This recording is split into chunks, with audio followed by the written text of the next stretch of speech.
Tirupati RTO కార్యాలయం వద్ద ఉద్రిక్తత నెలకొంది. చంద్రగిరికి చెందిన తెలుగుదేశం పార్టీ, వైఎస్ఆర్ కాంగ్రెస్ పార్టీ కార్యకర్తలు ఒకరిపై ఒకరు రాళ్లు రువ్వుకున్నారు.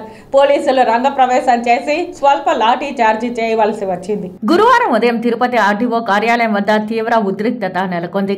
చంద్రగిరి నియోజకవర్గం వైఎస్ఆర్ కాంగ్రెస్ పార్టీ అభ్యర్థి మోహిత్ రెడ్డి తన తండ్రి చెవిరెడ్డితో కలిసి నామినేషన్ దాఖలు చేయడానికి వేలాది మంది నాయకులు, కార్యకర్తలతో చంద్రగిరిలో నిర్వహించిన సభను ముగించుకుని తిరుపతి ఆర్టీఓ కార్యాలయానికి కుటుంబ సభ్యులతో వచ్చారు. అదే సమయంలో తెలుగుదేశం పార్టీ నియోజకవర్గ అభ్యర్థి పులివర్తి నాని వేలాది మంది తెలుగు తమ్ముళ్లతో కలిసి ఆర్టీఓ కార్యాలయానికి ర్యాలీగా చేరుకున్నారు. ఒకే సమయంలో భారీ సంఖ్యలో టీడీపీ పార్టీ కార్యకర్తలు ఆర్టీఓ కార్యాలయం సమీపంలోకి దూసుకొచ్చారు. అభ్యర్థులు ఇద్దరూ నామినేషన్ దాఖలు చేయడానికి ఆర్టీఓ కార్యాలయంలోనికి వెళ్లారు. అదే సమయంలో టీడీపీ నాయకులు, పోలీసులు చెబుతున్నా ఆగాకపోవడంతో ఘర్షణ చెలరేగింది.